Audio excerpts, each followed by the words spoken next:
The dust devils spun lazily across Main Street, picking up dried horse manure and scattered hay before dissipating against the weathered boards of Monroe's boarding house, Arizona Territory.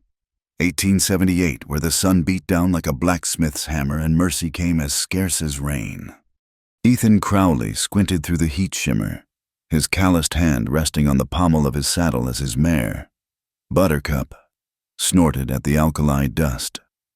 3 days' ride from his ranch had left him coated in a fine layer of grime, his throat parched despite the warm water in his canteen. The town of Redemption Creek sprawled before him like a mangy dog too tired to scratch its fleas, a collection of false-fronted buildings that promised more than they delivered. He'd come for supplies, nothing more: salt pork, flour, ammunition for the Winchester, and maybe a bottle of something that didn't taste like turpentine. The war had taught him to keep his needs simple and his expectations lower. The livery stable stood at the end of the street. Its proprietor, a grizzled man named Josiah, already shuffling out to greet him. "Afternoon, Crowley. Thought you'd sworn off town living." "Just passing through," Ethan replied, dismounting with a grunt, his left shoulder, where Confederate grape shot had left its calling card at Chickamauga, protested the movement. "Need supplies." "Well, you picked a fine day for it. Half the double-bar outfits in town, drinking their wages and looking for trouble." Ethan's jaw tightened. The double-bar boys had a reputation that preceded them like the stench of a slaughterhouse. Their boss, Samuel Pike, ran his operation with the same brutal efficiency he'd once employed as a Union cavalry officer, the same officer who'd left Ethan's unit to die in a box canyon while he pursued Confederate gold that never existed. "I'll keep my distance," Ethan said, though his hand unconsciously checked the Colt .45 at his hip. The Broken Wheel Saloon squatted in the middle of Main Street like a toad in a puddle. Even from outside, Ethan could hear the raucous laughter and tinny piano music. He'd planned to walk past, head straight to Murphy's General Store, but the sound of shattering glass and a woman's sharp cry changed his mind. Inside, the saloon reeked of sweat, tobacco smoke, and spilled beer. 5 men in trail-worn clothes surrounded a young woman near the bar. She stood straight-backed despite their circling, a tray of broken glasses at her feet and whiskey soaking into her blue calico dress. "I said I'm not interested in your company," she stated, her voice steady despite the flush creeping up her neck. Clara Monroe. Ethan recognized her as the boarding house owner's daughter, though they'd never spoken. Eastern educated, from what he'd heard, trying to make her own way after her father's death. The largest of the men, sporting a scraggly beard and breath that could peel paint, grabbed her wrist. "Ain't polite to refuse a gentleman's invitation, Missy." "Then it's fortunate I don't see any gentlemen here," Clara retorted, trying to wrench her arm free. The man's face darkened. "Maybe you need a lesson in frontier manners." Ethan moved before his better judgment could stop him. "The lady said no." 5 heads swiveled toward him. The piano music stuttered to a halt. "This ain't your concern, mister," Scraggly Beard growled, though his grip on Clara's wrist loosened. "I'm making it my concern." Ethan kept his voice level, the same tone he'd used to calm spooked horses and nervous soldiers. "Let her go." One of the others, a wiry man with tobacco-stained teeth, laughed. "You know who you're talking to. That's Bill Hackett, segundo of the Double Bar, and we're 5 to your 1. "I can count," Ethan replied. "Question is, can you, because I count 1 man holding a woman against her will, and 4 others too yellow to stop him. Where I come from, that adds up to 5 cowards." The saloon grew quiet as a grave. Hackett released Clara's wrist, his hand dropping to his gun belt. "You just signed your death warrant, stranger?" "Wouldn't be the first time." Clara stepped back, her eyes meeting Ethan's for a brief moment. A flash of surprise and something else. Gratitude, maybe. Or recognition of a kindred spirit who wouldn't stand for bullies. Hackett went for his gun, but rage made him sloppy. Ethan's Colt cleared leather smooth as silk. The barrel centered on Hackett's chest before the other man's weapon cleared his holster. "Easy," Ethan said. "Nobody needs to die over spilled whiskey." The batwing doors burst open. Samuel Pike strode in, his blue eyes taking in the scene with the cold calculation of a man who'd ordered too many deaths to flinch at the prospect of more. He'd aged since the war, silver threading through his perfectly waxed mustache. Lines etched deep around his eyes, but the arrogance remained. Well, Ethan Crowley. Pike's smile could have frozen hell over. "I heard you were scratching out a living on that patch of dust you call a ranch. Hackett, put your gun away, mister. Crowley here is an old acquaintance." Ethan kept his Colt trained on Hackett until the man holstered his weapon, then slowly lowered his own. The memory of screaming horses and dying men in a box canyon tried to claw its way to the surface, but he pushed it down. "Pike," he acknowledged, the name tasting like ashes. "Captain Pike," the man corrected. "Some of us kept our ranks after the war. Others—" His gaze flicked dismissively over Ethan's worn clothes. "Others found different paths. Come, boys. We have business elsewhere." Pike turned to Clara, tipping his hat with mock courtesy. "My apologies for my men's behavior, Miss Monroe. Sometimes they forget their manners." His eyes shifted to Ethan, cold as winter steel. "But then, some men have a talent for inserting themselves where they're not wanted. It rarely ends well." The double-bar crew filed out, Hackett shooting one last venomous look over his shoulder. The piano player, apparently deciding discretion outweighed his wages, slipped out the back. Clara moved toward Ethan, glass crunching under her boots. "Thank you. You should be more careful," Ethan interrupted, holstering his Colt. "This isn't Boston or wherever you came from. Men out here are the same as men everywhere," she shot back, the gratitude in her eyes replaced by indignation. "The only difference is they hide their nature behind fewer pretenses, and I'll thank you not to lecture me about careful. I've been taking care of myself since before you rode into town playing hero." Despite himself, Ethan felt his lips twitch toward a smile. "Fair enough, though next time you might want to serve the double-bar boys from a safer distance." "Next time I'll serve them with a shotgun," Clara muttered, kneeling to gather the larger glass shards. Ethan found himself crouching to help, noting the steady way her hands moved despite what must have been a frightening ordeal. "That was Pike you justified. He doesn't forgive or forget." "Neither do I." She paused, studying him with intelligent hazel eyes. "You knew him. During the war." "Yeah." The word came out rougher than intended. "And there's bad blood between you." It wasn't a question. Ethan stood, suddenly feeling the weight of every mile he'd ridden, every year since Chickamauga. "Look, Miss Monroe." Clara, you seem like a smart woman. Smart enough to know that some fights aren't worth having. Pike's got 30 guns riding for him and the ear of every corrupt official from here to Tucson. Whatever grievance you think you have. My grievances are my own. Mr. Crowley." She rose, chin lifted in a way that reminded him of cavalry officers facing court-martial with dignity intact. "As are yours, I imagine, but thank you for your intervention. I suppose I owe you a drink. On the house." "I don't drink with people I've saved," Ethan said, heading for the door. "Sets a bad precedent." "Then it's fortunate I didn't need saving," Clara called after him. "Merely a brief assistance with the odds." This time he did smile, though she couldn't see it.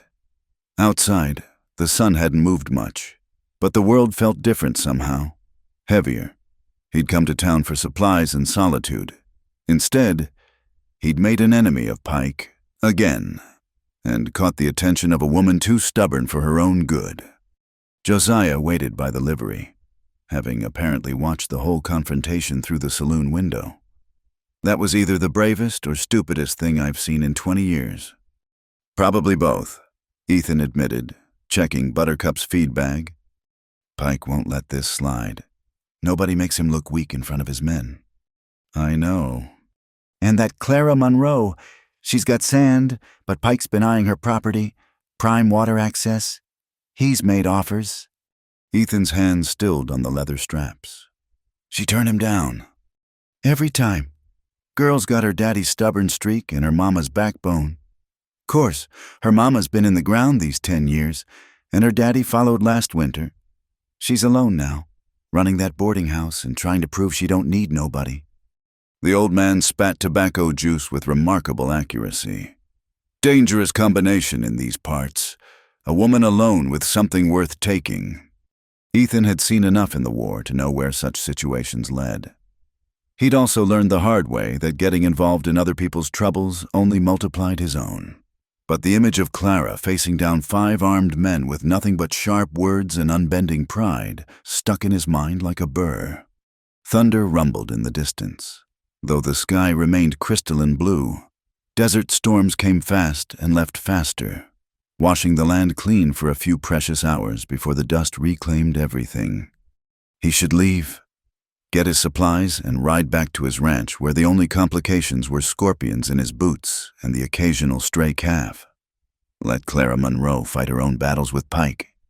But he knew, with the certainty of a man who'd made too many wrong choices to mistake a right one, that he'd already chosen his side the moment he'd walked into that saloon. The wind picked up, carrying the scent of distant rain and closer trouble. Somewhere in the maze of canyons beyond town, coyotes began their evening song, a wild, mournful sound that spoke of freedom and hunger in equal measure. Ethan Crowley had come to Redemption Creek for supplies. What he'd found instead was a reckoning he'd thought left buried with the dead at Chickamauga, and a woman whose eyes held fire enough to burn them both. The morning sun crept over the mesa like a cautious visitor, painting the desert gold and casting long shadows across Clara Monroe's property. 3 days had passed since the saloon incident. 3 days of Clara jumping at every hoofbeat, every creak of the boarding house's old bones. She hated the fear, hated how it made her feel like the helpless Eastern girl everyone assumed her to be. The crash from the barn made her drop the basket of fresh linens. Without thinking, she grabbed the shotgun from beside the kitchen door and rushed outside, heart hammering against her ribs. "Easy there, Miss Monroe. It's just me." Ethan Crowley stood in the barn doorway, a hammer in one hand and looking somewhat sheepish. Behind him, she could see her collapsed barn wall, the one that had been threatening to fall since last winter's storms.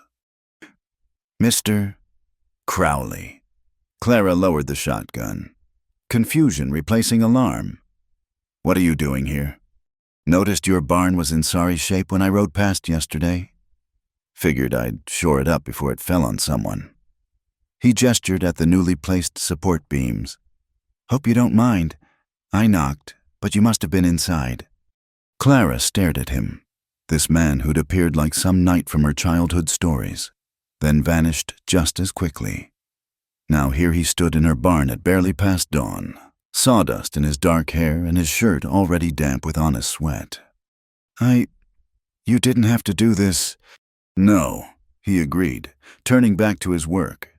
"But it needed doing." She watched him work for a moment, noting the efficient movements, the way his shoulders moved beneath the worn cotton shirt. When he reached for a high beam, the fabric pulled taut across his back, and Clara felt heat rise to her cheeks that had nothing to do with the morning sun. "Would you like some coffee?" The words came out before she could stop them. "And breakfast, it's the least I can offer for your labor." He paused, glancing back at her. "I don't want to impose." "Mr. Crowley, you're rebuilding my barn at dawn. I think we've passed the point of imposition." 20 minutes later, they sat at her kitchen table, the smell of bacon and strong coffee filling the small space.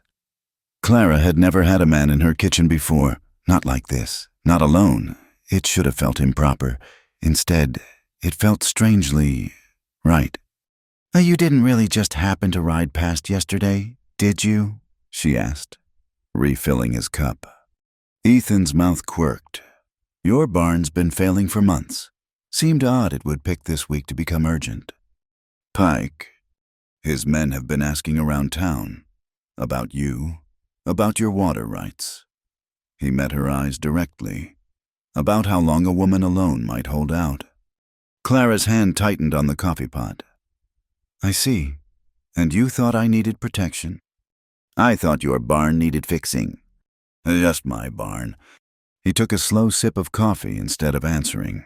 Clara found herself studying his face, the sun-weathered skin, the fine lines around his eyes that spoke of squinting across long distances, the thin scar along his jaw that looked like a saber's kiss. I can take care of myself, Mr. Crowley. Ethan, he corrected. And I don't doubt it, but Pike's not the kind of enemy you want to face alone. Then it's fortunate I'm not alone. Isn't it? The words slipped out soft as morning prayer. And Clara immediately busied herself with clearing plates to hide her embarrassment. She felt rather than saw him stand, the floorboards creaking under his weight. When she turned, he was closer than expected, close enough that she could smell the mixture of leather, sawdust, and something uniquely him. I should get back to work, he said, but didn't move. Yes, she agreed, equally still. The moment stretched between them like spun glass, fragile and luminous. Then the mantel clock chimed the hour, breaking the spell, and Ethan stepped back. By midday, the barn wall stood solid and true. Clara brought him water, finding him shirtless and wrestling with a particularly stubborn beam. The sight stopped her in her tracks. His body was a map of survival, lean muscle earned through hard labor, scars that told stories of violence and endurance. The old wound on his left shoulder was worse than she'd imagined, a starburst of puckered flesh that must have come close to killing him. But it was the way the sun caught the sheen of perspiration on his skin, the way his muscles moved with unconscious grace, that made her breath catch. He must have sensed her presence because he turned, reaching for the water ladle. Their eyes met, and his face softened into something that wasn't quite a smile, but made her heart race nonetheless. Thank you, he said, drinking deeply. The rancher's body shone with sweat, and she burned inside as he smiled only at her. The realization hit Clara like a physical blow. This wasn't mere attraction or gratitude. This was something deeper, more dangerous. She was falling for a man who wore violence like a second skin, who carried secrets that bent his shoulders when he thought no one was looking. Clara? His voice pulled her back. You all right? Yes, She thrust the water bucket at him. I should go. The boarding house. Guests to tend to. She fled before he could respond, before the concern in his eyes could undo her completely. That evening, Ethan finished the last of the repairs as the sun painted the desert in shades of blood and gold. He'd told himself he was just being neighborly, that fixing her barn was simple Christian charity. But he knew better, had known the moment he'd seen her standing in morning light, fierce and fragile all at once, pointing that shotgun like she meant to use it. Clara emerged from the house as he packed his tools, carrying a bundle wrapped in clean cloth. Supper, she explained. For your trouble. It was no trouble. Nevertheless, she hesitated, then added, Pike won't like this. You helping me. Pike can go to hell. The vehemence in his own voice surprised him. Clara smiled then, a real smile that transformed her face from merely pretty to something that made his chest tight. Why, Mr. Crowley, such language. Ethan, he reminded her, and I've said worse. I imagine you have. Her expression grew serious. Why are you really doing this? We don't know each other. You owe me nothing. He considered lying, offering some excuse about neighborly duty or Christian charity. Instead, he found himself speaking truth. Maybe because I'm tired of watching Pike take what he wants. Maybe because you remind me of someone I used to know, someone who stood up when it would have been easier to kneel. He paused, then added quietly, or maybe because when you smiled at me in that kitchen this morning, I felt something I thought died at Chickamauga. The confession hung between them like morning mist, gossamer and undeniable. Clara's eyes widened, her lips parting slightly, and Ethan cursed himself for a fool. He'd come here to fix a barn, not bare his soul to a woman he barely knew. "I should go," he said roughly, moving toward his horse. "Ethan," his name on her lips stopped him cold. "That's something you thought died. I'm glad it didn't." He looked back at her, silhouetted against the doorway of her home. Chin raised in that defiant angle he was beginning to recognize as pure Clara Monroe.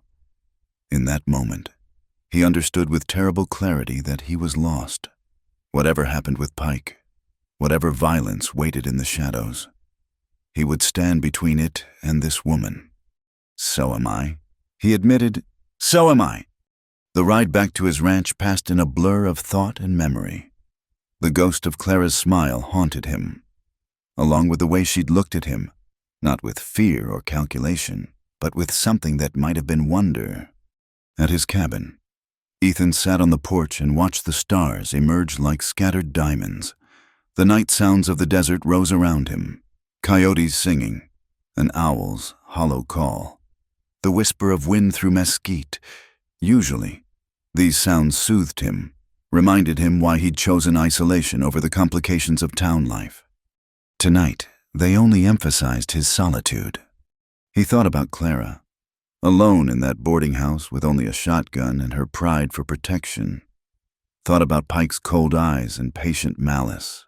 The man had waited 15 years to settle old scores. He could wait a few weeks more to break one stubborn woman, unless someone gave him a reason not to wait.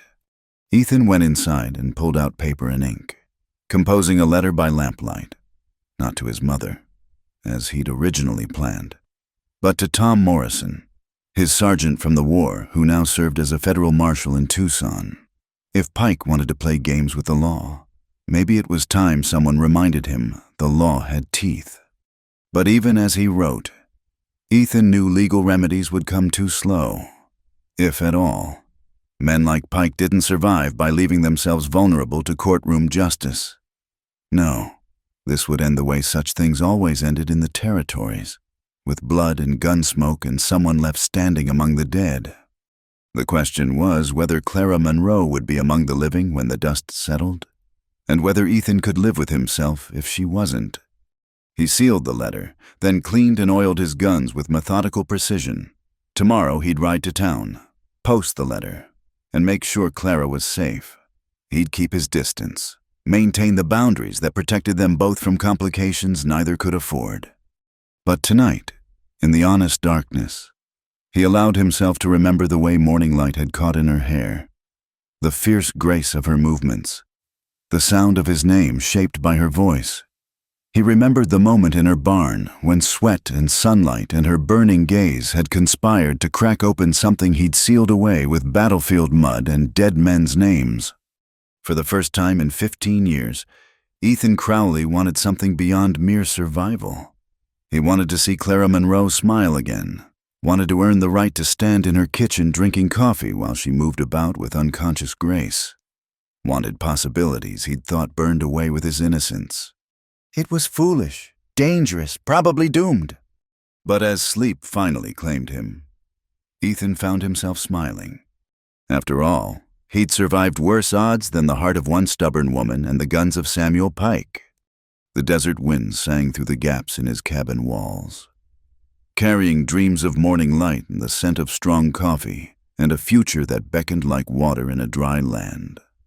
The drought came like a thief in the night, stealing moisture from the land until the earth cracked like broken promises.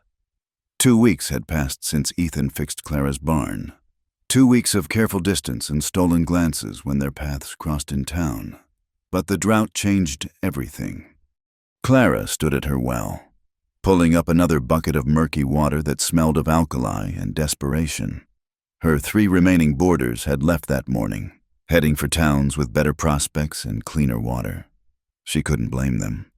Miss Monroe. She turned to find Walter Hensley, the bank manager, standing beside his polished buggy. His presence here, dust settling on his immaculate black suit, meant only one thing. Mr. Hensley, I'm afraid I bring unfortunate news. He produced a sheaf of papers from his leather case. With the drought affecting your income from boarders, and the cattle market being what it is, the bank must call in your father's loan. Clara's hands tightened on the well rope. How long do I have? 30 days, unless... He paused, adjusting his spectacles. Mr. Pike has expressed interest in purchasing your property. The bank would accept his offer as payment in full.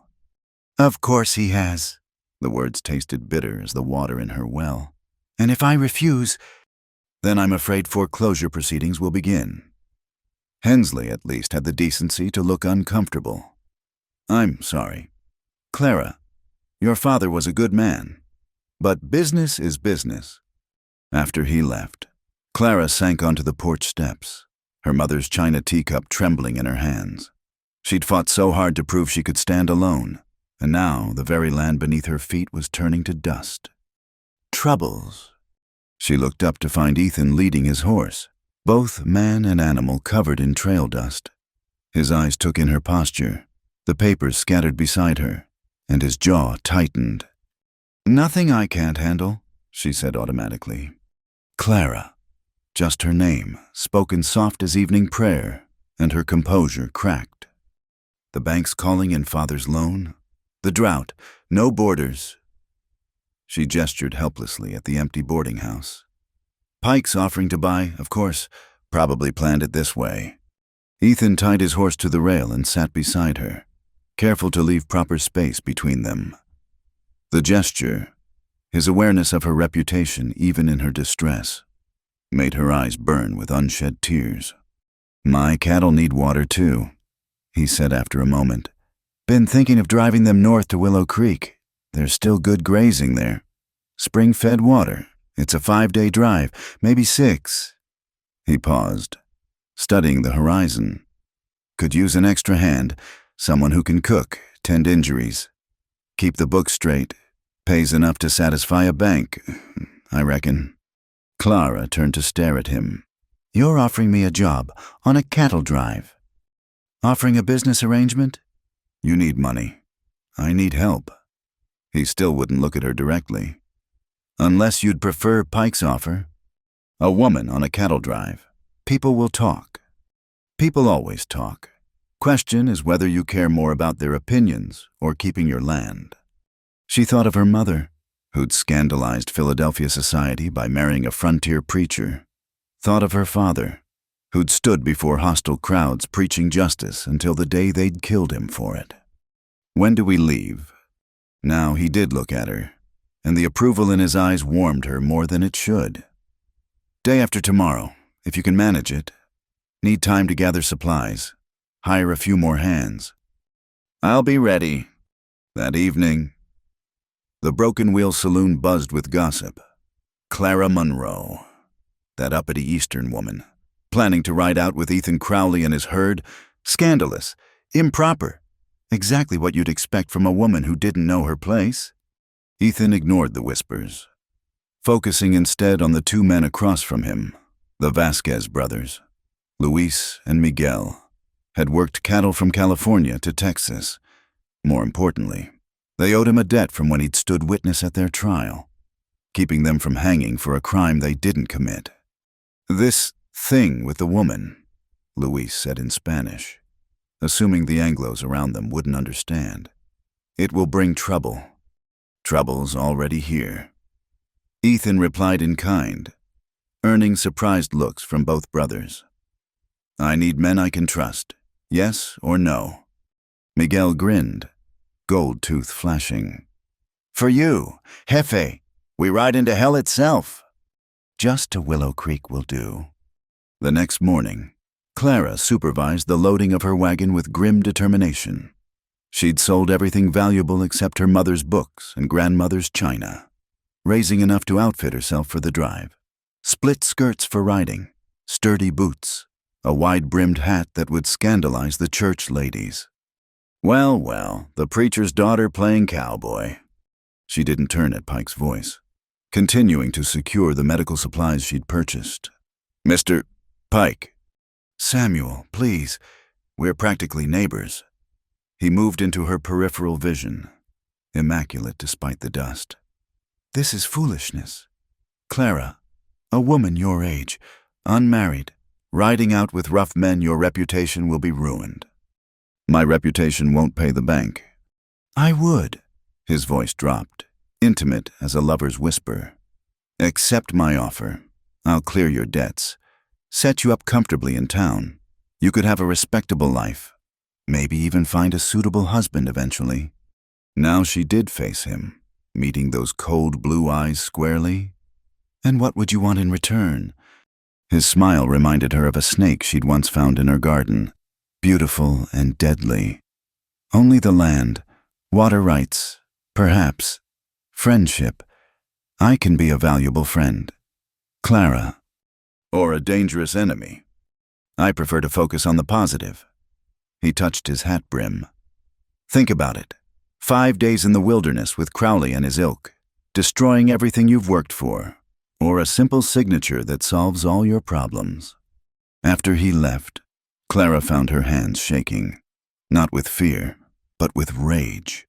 How dare he stand there and offer to buy her life as if she were cattle at auction? Ready?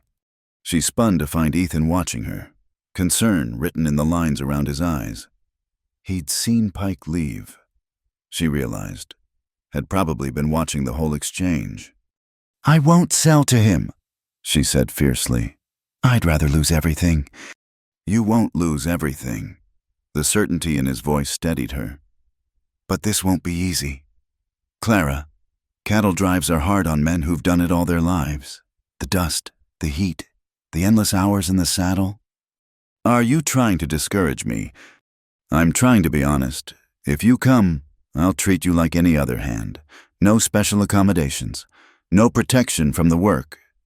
Good. She lifted her chin in that way he'd come to recognize. I wouldn't want it otherwise. Something shifted in his expression, a warmth that made her pulse quicken.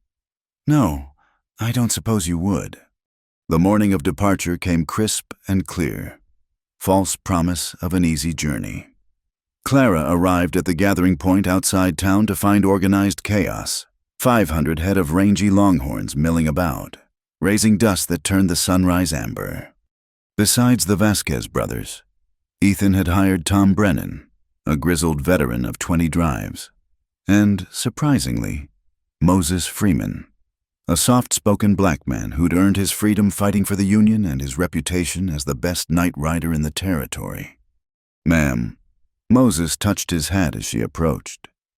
Ethan says you'll be handling the chuck wagon and medical supplies. That's right. She met his eyes directly, remembering her father's sermons about the equality of all God's children. I hope that won't be a problem. His smile transformed his weathered face. No, ma'am. I reckon we'll get along just fine. The first day tested every ounce of Clara's determination. The chuck wagon jolted over every rock and rut, her bones aching with each mile. Dust coated everything, her clothes, her hair, the food supplies she tried desperately to protect.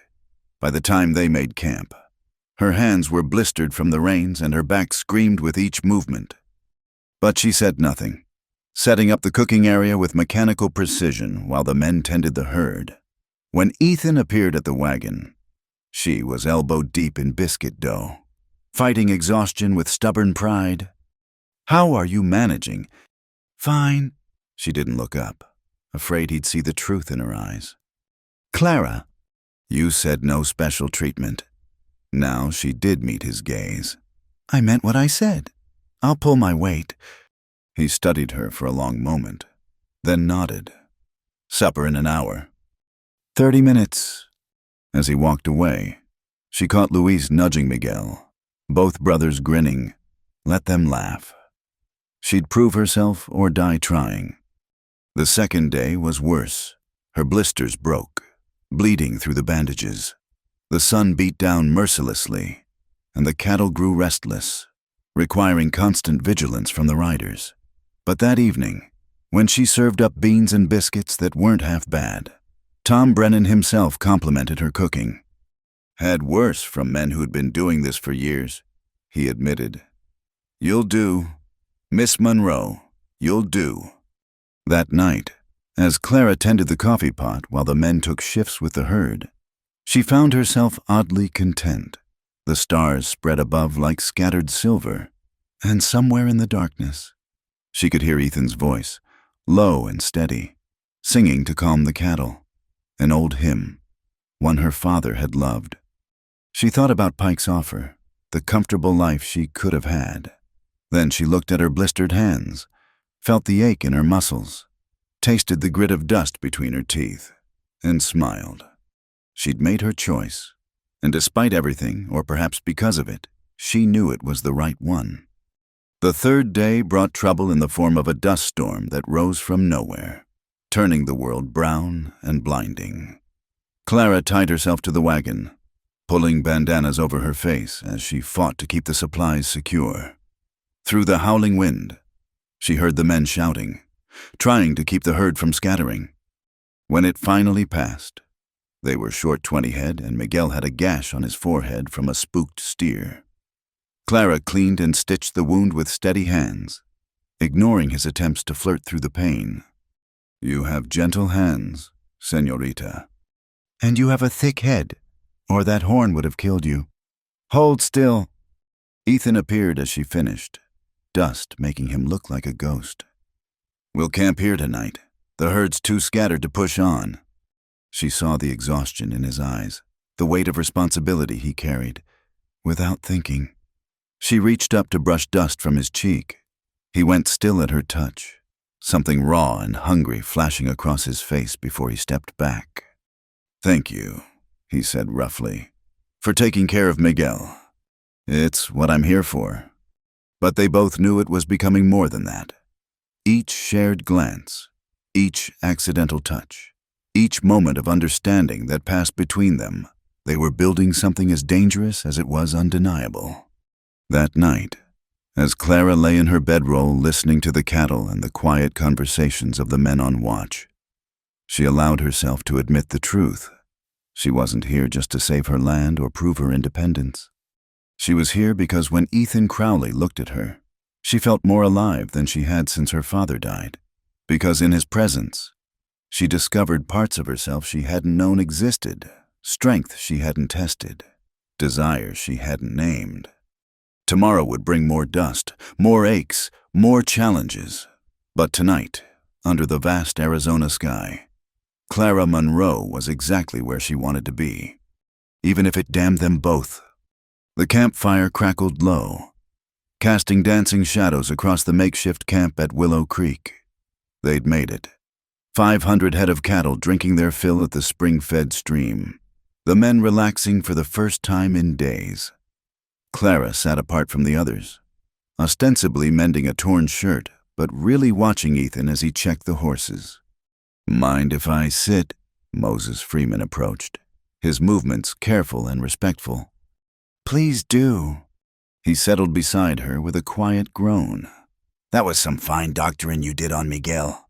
Where'd you learn? My mother taught me before she passed. She said frontier women needed to know healing as much as cooking. Clara smiled at the memory, though she never imagined I'd be stitching up cowboys. Moses chuckled. Life has a way of taking us places we never expected. His expression grew thoughtful. Like Mr. Ethan there. Never thought I'd see him let anyone close again after Chickamauga. Clara's hands stilled on the fabric. You knew him during the war. Fought in different units, but word travels. Lost his whole squadron in a canyon ambush. Led them right into it on bad intelligence from a Captain Pike. Moses shook his head. 23 men died. Ethan was the only survivor, and that near killed him too. Not just the wounds, the knowing. The knowing that he'd lived when better men hadn't, that he'd trusted the wrong person and paid for it in blood. Moses glanced at her. Takes a special kind of courage to trust again after that, or a special kind of person to trust in. Before Clara could respond, Tom Brennan's voice cut through the evening quiet. Riders coming, from the south. Ethan materialized beside them, rifle in hand. How many? 3, maybe 4. Tom spat tobacco juice. Moving slow, like they want to be seen. Clara, get in the wagon, Ethan ordered. I can shoot. I know you can. Get in the wagon anyway. The steel in his voice brooked no argument.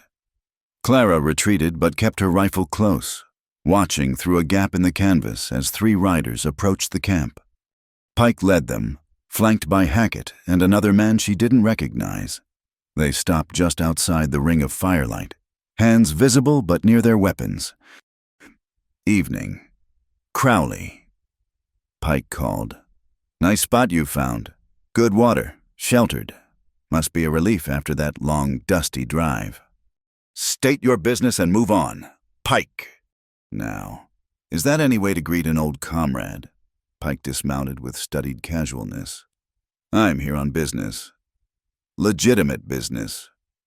Nothing about you is legitimate. Pike's smile never wavered. I represent certain interests that have filed claim on this water source. Legal claim. Properly registered. You're trespassing. Luis cursed in Spanish. Ethan remained perfectly still, but Clara saw his knuckles whiten on the rifle stock. This has been open range for 20 years, Tom Brennan said. No one's ever claimed it. Times change. Pike produced a document from his coat. Filed last month in Tucson. Of course, I might be persuaded to overlook this. Infringement. For the right considerations. Such as, Miss Monroe's property would be a start. I understand she's having financial difficulties. This cattle drive money won't last forever. And then what better to sell now, while I'm feeling generous? From her hiding spot, Clara saw Ethan take a step forward. Get off my land, Pike! Your land. Pike's eyebrows rose. I wasn't aware you'd filed claim here. Oh, wait, you haven't, because you've been too busy playing hero for a woman who'll never... Ethan moved faster than thought, the rifle barrel pressing under Pike's chin before anyone could react. Finish that sentence, please! The camp went deadly quiet. Hackett's hand hovered near his pistol, while the Vasquez brothers had somehow materialized on either side, rifles trained on Pike's men. You've gotten slow, Samuel, Ethan said quietly. Was a time you'd never have let me get this close. Was a time you followed orders instead of questioning them. Pike's eyes glittered with malice. How many died because you couldn't do that? Ethan, 23. Wasn't it? Clara saw Ethan's finger tighten on the trigger and knew with terrible certainty he was about to kill Pike. Without thinking, she burst from the wagon. Stop. Every eye turned to her. She walked into the firelight, head high, placing herself between the men. This is what you want, isn't it? She addressed Pike directly. To push him until he breaks, then use his reaction to justify whatever you've planned. You filed that claim knowing we'd come here, knowing it would force a confrontation. Pike's facade cracked slightly. Miss Monroe. This doesn't concern... Everything about this concerns me. She turned to Ethan, seeing the war raging in his eyes. He's not worth it. Not worth becoming what he wants you to be. For a long moment, Ethan didn't move. Then, slowly, he lowered the rifle. Get out, now! Pike straightened his coat, his composure returning. This isn't over. That water claim is legal, and I'll enforce it. You have until dawn to move your herd. Or what? Or I'll bring the law. The legitimate law. His smile was sharp as broken glass. Amazing how cooperative sheriffs can be when properly motivated. Ask Miss Monroe about her father's experience with frontier justice. Clara flinched, but didn't back down. Pike touched his hat mockingly and remounted, his men following, as they rode away. Hackett called back. Should have pulled that trigger. Crowley. Would have saved us all some time. The camp remained silent after they left. Tension thick as smoke. Finally, Moses spoke. Well, that was interesting.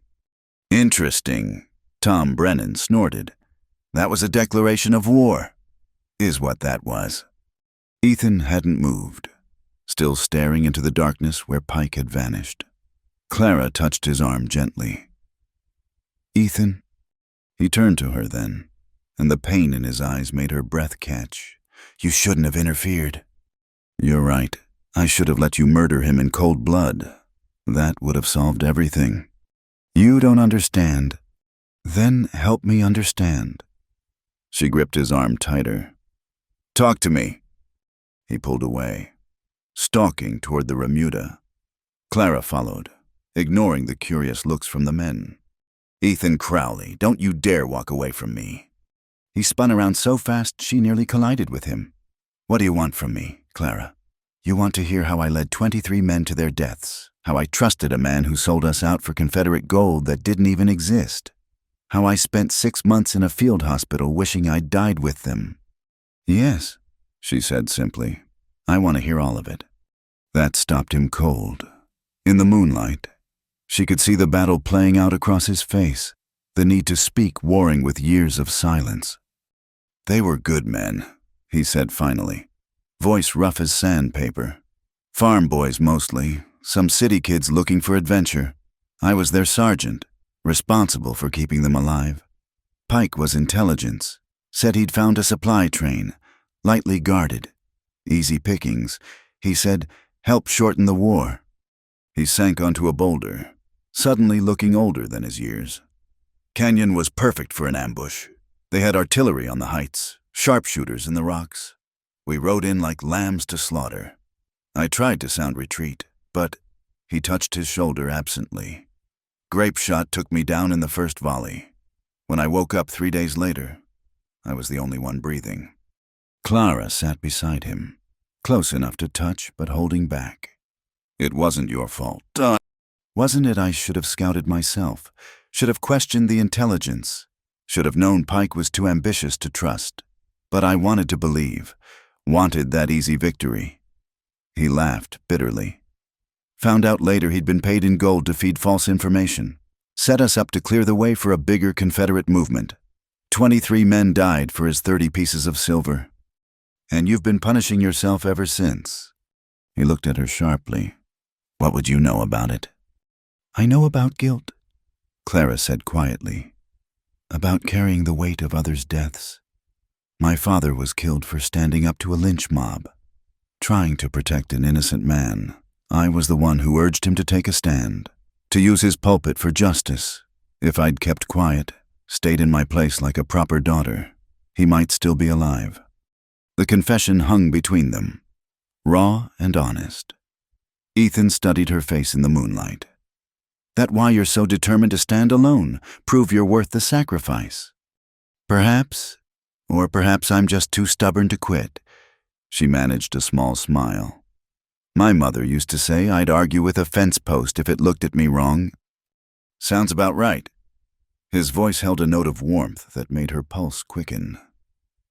"Clara, what you did back there, stepping between Pike and me, was foolish, I know. Was brave, foolish, but brave." He reached out, his fingers barely brushing hers. "But Pike won't forget. He'll come for you now, not just your land. Then we'll face him together. She turned her hand, interlacing their fingers.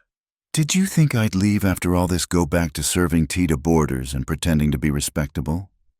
"You are respectable." "No," she said firmly. "Respectable women don't ride cattle drives. They don't stand between angry men with guns. They don't fall in love with—" She stopped, heat flooding her cheeks. Ethan's hand tightened on hers. "Clara." "I know." She pulled away, wrapping her arms around herself. "I know all the reasons this is impossible. You're still fighting old ghosts. I'm trying to save a failing business, and we've got Pike plotting God knows what. But I can't seem to stop feeling—" He kissed her, not gently, not carefully, but with a desperate hunger that spoke of too many lonely nights and empty tomorrows. She responded in kind, pouring all her frustration and longing into the connection, her hands tangling in his hair.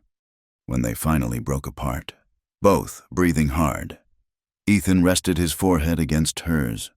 This is dangerous. Everything about our lives is dangerous. I mean it. Clara, I've lost everyone I've ever cared about. I can't. She silenced him with another kiss, softer this time. I'm not asking for promises, Ethan. I'm not some Eastern girl dreaming of white picket fences. I just want whatever time we have. He pulled her against him, holding her like she might vanish with the dawn. Around them, the night sounds continued. Cattle lowing, horses shuffling, the distant call of an owl. But in that moment, the rest of the world faded away. Pike was right about the water claim, Ethan said eventually. If it's legal, we'll have to move the herd. Then we move it together. She pulled back to look at him. Unless you're planning to leave me here. Not a chance. The smile that curved his lips was the first genuine one she'd seen from him. Though Tom's going to have opinions about the boss courting the cook. Tom can keep his opinions to himself. Besides, who says I'm courting you? Maybe I just needed to shut you up. His laugh, rusty from disuse, was the most beautiful sound she'd heard. They sat together in comfortable silence, hands linked, watching the stars wheel overhead.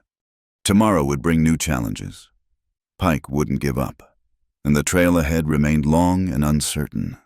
But tonight, Clara allowed herself this moment of peace, this connection forged in honesty and sealed with a promise of something more. The war inside Ethan Crowley wasn't over, might never be over. But for the first time in 15 years, he had a reason to keep fighting that went beyond mere survival. And that, Clara thought as she leaned against his shoulder, was a beginning. The ride back to Redemption Creek took on the quality of a funeral march. They'd sold the cattle for a good price, enough to save Clara's property and then some. But Pike's threat hung over them like storm clouds. Each mile closer to town tightened the knot in Ethan's gut. You're thinking too loud, Clara said, riding beside him on the horse he'd bought her in Willow Creek, a steady mare she'd named Sage. Just planning. Planning what, how to leave me behind for my own good. Her tone was light, but he heard the steel beneath. Because if that's your noble sacrifice brewing, you can forget it. Moses chuckled from behind them. Woman's got your measure, boss. They reached Clara's boarding house as sunset painted the sky crimson. The building looked smaller somehow, diminished after the vastness of the trail, but smoke curled from the chimney, and lamplight glowed warm in the windows. Someone's here, Tom Brennan observed, hand moving to his rifle. A figure emerged onto the porch, a young woman in traveling clothes, red hair pinned severely back. She rushed down the steps as Clara dismounted. Aunt Clara, thank goodness you're safe. When I arrived and found the house empty, Rebecca Clara embraced her niece, surprise evident. What are you doing here? Your last letter said you were teaching in Denver. I'll explain inside. Rebecca's green eyes flicked to the men, lingering on Ethan. After you introduce me to your companions. An hour later, they gathered in Clara's kitchen, cleaned and fed. The trail dust washed away, but the tension remaining. Rebecca perched on a chair like a bird ready to take flight, her cup of tea untouched. Father received a telegram 2 weeks ago, she began, from a Mr. Pike, expressing concern about your unfortunate situation. He suggested that without proper mail guidance, you were making decisions that could endanger not just your reputation, but your life. Clara's knuckles whitened on her own cup. And your father sent you to check on me? He wanted to come himself, bring you back to Denver. Rebecca's chin lifted in a gesture eerily similar to her aunt's. I convinced him to let me come first, to assess the situation. And what's your assessment? Ethan asked quietly. Rebecca studied him with intelligent eyes. That Mr. Pike is a snake, and you're the reason he's concerned. He made you sound like some sort of dangerous outlaw, Mr. Crowley. Yet here you sit in my aunt's kitchen, having just helped save her home. Your niece is sharp. Moses observed. That'll be helpful or dangerous, depending. Why would it be dangerous? Rebecca asked. Clara and Ethan exchanged glances. Finally, Clara spoke. Pike wants my land. When I wouldn't sell, he tried other methods. Ethan helped me fight back, and now he's coming for both of you. Rebecca nodded slowly. Father mentioned Pike had powerful friends. Railroad money, political connections. All the more reason for you to leave, Clara said firmly. Tomorrow's stage. I'm not leaving. Rebecca's quiet declaration silenced the room. I didn't come here just because of Pike's telegram. There's something else, something I discovered at the courthouse in Denver. She reached into her bag, producing a leather folder. I've been working as a clerk, learning law in my spare time. When Pike's name came up, I recognized it from some old documents, Union Army investigation files from after the war. Ethan went very still. What kind of investigation? Into the theft of Army payroll gold. 3 shipments went missing in the last year of the war, all from units that suffered catastrophic losses shortly after. Rebecca opened the folder, revealing yellowed papers covered in neat script. A Sergeant Ethan Crowley testified that Captain Samuel Pike had access to intelligence about all 3 shipments.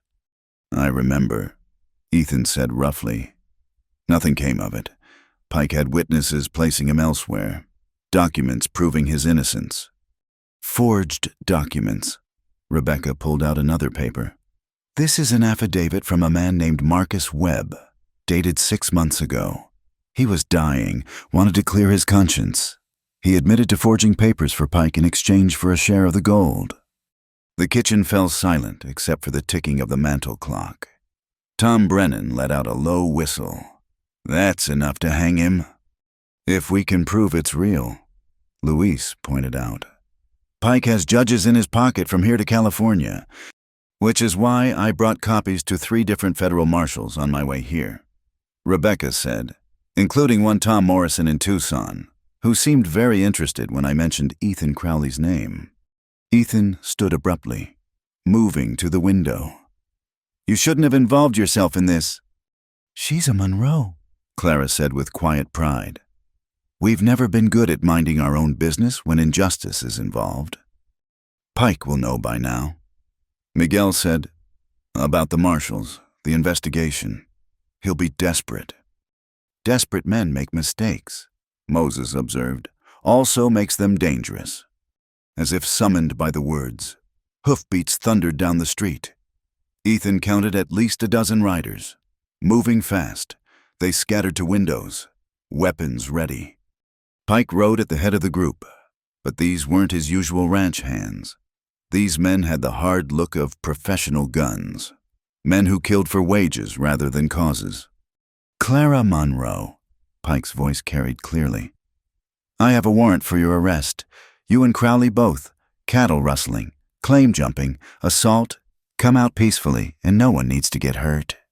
Since when do warrants get served by hired killers? Clara called back. Since duly appointed deputies need backup dealing with dangerous criminals. Pike's voice held smug satisfaction. Sheriff Henderson signed the warrants himself, all perfectly legal. Henderson's in your pocket, Ethan said loud enough to carry. This won't stand in real court. Perhaps not, but you'll never make it to court if you resist arrest. Pike dismounted, staying behind his men. Be reasonable. Surrender now, and I guarantee you'll reach jail alive. Force my hand, and well, frontier justice can be unpredictable. Rebecca started for the door, but Clara caught her arm. What are you doing? I'm a witness. I can testify. You'll be dead before you speak a word, Ethan said flatly. Pike can't afford witnesses. Then what do we do? Ethan checked his rifle. Decision crystallizing. Moses, Tom, get the women out the back. Take the evidence to Morrison in Tucson. Like hell, Clara said. I'm not running, Rebecca added. This isn't a debate. Ethan's voice carried the same command that had once moved soldiers. Pike wants me most. I'll keep them busy. The front window exploded in a shower of glass. Clara pulled Rebecca down as bullets splintered the door frame. So much for negotiation. Tom returned fire, his rifle barking sharp in the enclosed space. The house erupted into chaos. Glass shattered, wood splintered, and the acrid smell of gunpowder filled the air. Clara found herself back to back with Ethan, firing through broken windows at shadows in the darkness. "Kitchen," Moses shouted. "They're flanking." His warning came too late. The back door burst open, 3 men rushing in. Luis met the first with a knife, Miguel the second with a chair that shattered on impact. The third raised his gun toward Rebecca. Clara didn't think. She spun and fired, the rifle bucking against her shoulder. The man crumpled, his shot going wild. Rebecca stared, face pale but resolute. As Clara grabbed her hand, "Cellar," she ordered. "Now." They tumbled down the wooden steps into darkness, Ethan and Moses covering their retreat. The cellar ran the length of the house, with a storm door exiting near the garden.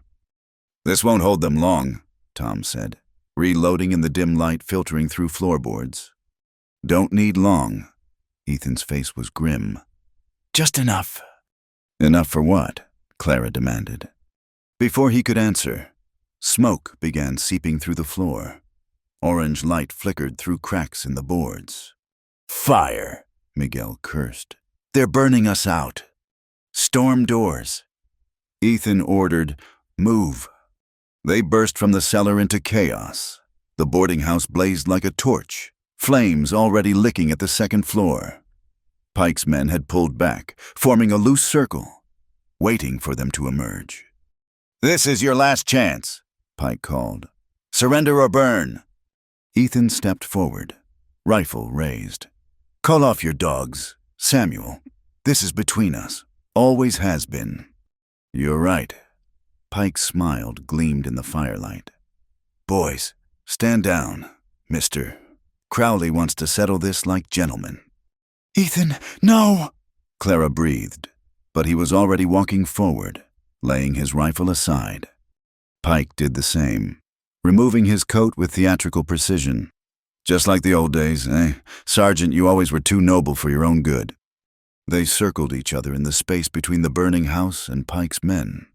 Clara watched, heart hammering, as Rebecca gripped her arm. "You killed them all," Ethan said quietly. 23 boys who trusted me to lead them. I made a business decision. War's just another form of commerce." Pike's fist lashed out, catching Ethan's jaw. "You were always too sentimental to understand that." Ethan staggered but stayed upright, spitting blood. "I understood enough. Understood you'd sell your soul for gold. And yet I'm rich while you're scratching dirt." Pike swung again, but this time Ethan was ready, dodging and driving his fist into Pike's ribs. The fight turned brutal, both men abandoning finesse for raw violence. They traded blows that would have felled lesser men, years of hatred fueling each impact. Pike fought dirty gouging, biting, using every trick. But Ethan had learned to fight in places where losing meant dying. And slowly, inexorably, he gained the upper hand. Finally, Pike lay gasping in the dirt, face bloodied and one eye swelling shut. Ethan stood over him, chest heaving. "It's done. Samuel, you're done." Pike laughed, a wet, ugly sound. "You think you've won, Ione? This town, the law, the banks, everything. You've got nothing but a burned house and a ruined woman." Ethan reached down, hauling Pike up by his shirt. "Say that again. Which part about the house, or about how everyone knows? You've been bedding the preacher's daughter. Like the whore she—" The punch that silenced him came not from Ethan, but from Clara. She'd crossed the space without anyone noticing, and her fist connected with Pike's jaw with all the fury of a woman defending more than just her honor. Pike crumpled, unconscious. "I've wanted to do that for months," Clara said, shaking out her hand. Despite everything, the burning house, the armed men, the violence of the night, Ethan found himself smiling. Remind me not to make you angry. Too late for that, Mr. Crowley. The sound of approaching hoofbeats made Pike's men nervous, weapons raising, but these riders came with purpose and authority. And at their head rode Tom Morrison, Federal Marshal's star gleaming on his chest. Ethan Crowley, Morrison called out. Heard you were having some trouble. Tom, Ethan's relief was palpable. Your timing's impeccable as always. Morrison surveyed the scene. The burning house, Pike unconscious in the dirt, armed men looking suddenly uncertain. Seems I've arrived just in time to arrest Mr. Samuel Pike for theft of government property, conspiracy, and murder. Boys, drop your weapons unless you want to join him. The hired guns calculated odds and decided federal marshals weren't worth their pay. Weapons clattered to the ground. As Morrison's deputies secured Pike and his men, Rebecca emerged from the shadows, the leather folder clutched to her chest. Marshal Morrison, I believe we have evidence to discuss. Later, as dawn broke over Redemption Creek, Clara stood before the smoldering ruins of her boarding house. Everything she'd built, everything her father had left her, reduced to ash and memory. I'm sorry, Ethan said quietly beside her. This is my fault, my past. Our past, she corrected. Our present, our future. She took his hand, intertwining their fingers. A house can be rebuilt. What we have, that's harder to find. Clara, I love you, Ethan Crowley. I loved you when you were just a dangerous stranger defending me in a saloon. I loved you when you rebuilt my barn. I loved you on that dusty trail when you trusted me enough to share your pain. And I love you now, standing in the ashes of my old life. She turned to face him fully. The question is, what are you going to do about it? He kissed her then, there in the morning light with half the town watching, with soot in her hair and blood on his knuckles. Kissed her like a promise, like a prayer, like a man who'd finally found something worth fighting for beyond mere survival. When they broke apart, Morrison cleared his throat. Not to interrupt, but Miss Monroe, we'll need your testimony. And Miss Rebecca's. Pike's going to trial, and I want him to hang for what he did to those boys. You'll have it, Clara promised. Then, to Ethan, all of it, the whole truth. That could take a while. Morrison warned. Months, maybe longer. You'll need somewhere to stay. She'll stay with me, Ethan said firmly. At the ranch. Morrison raised an eyebrow. That proper sergeant.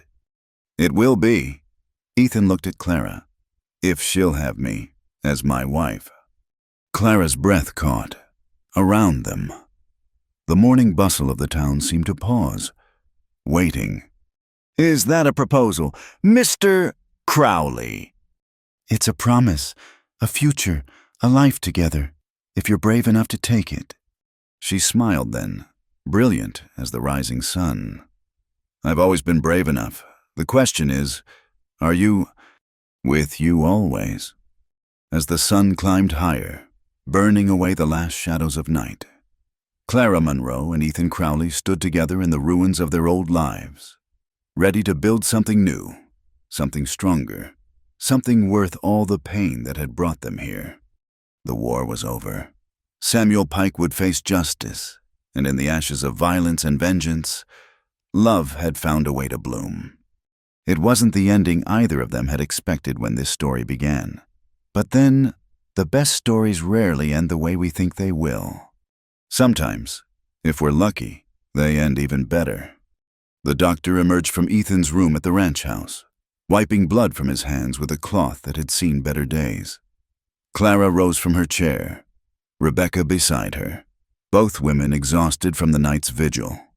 He'll live, Dr. Garrison announced, adjusting his spectacles.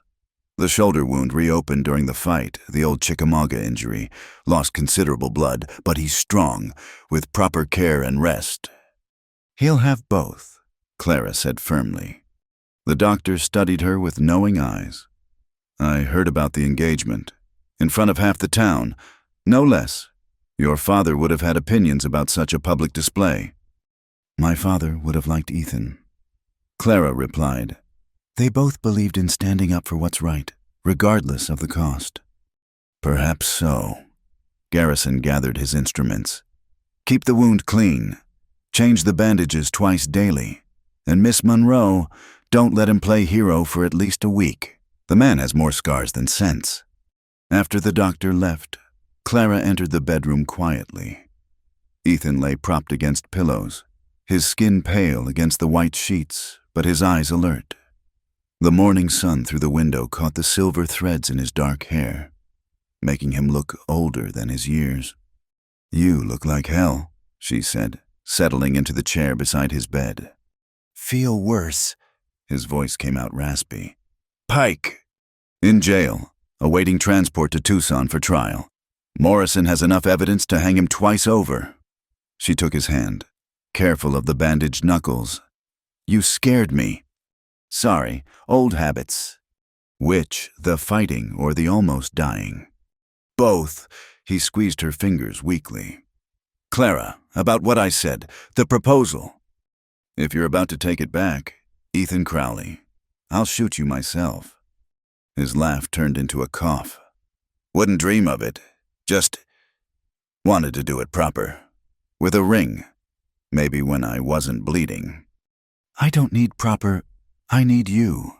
She leaned forward, pressing her lips to his forehead. Rest now. We have time for proper later. The next days passed in a blur of care and recovery. Clara threw herself into nursing Ethan with the same determination she'd brought to the cattle drive.